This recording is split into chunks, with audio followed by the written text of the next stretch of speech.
Selamat pagi, apa kabar pemirsa? Senang sekali saya dapat menemani Anda untuk menyampaikan berita kriminal dan peristiwa yang terjadi di Sumatera Selatan dan sekitarnya dalam program Borgol. Dua saja informasi utama tadi mengawali jumpa kita pada pagi hari ini. Beragam informasi kriminal lainnya telah kami siapkan untuk Anda. Bersama saya Rizka Selviana, inilah Borgol selengkapnya.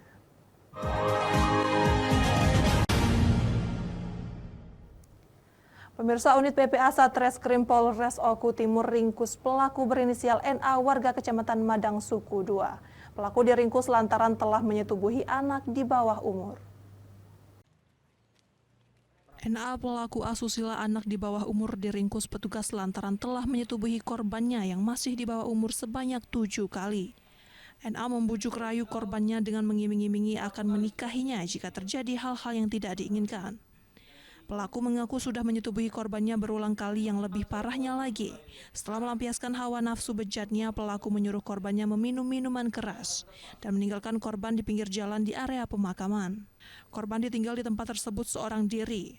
Atas kejadian tersebut, korban mengalami trauma dan melapor ke pihak yang berwajib.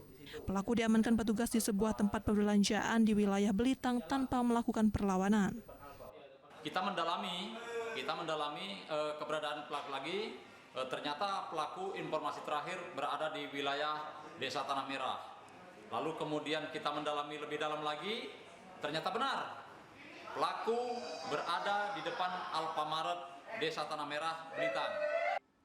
Dari Oku Timur, Jatmiko Francisco, iNews melaporkan.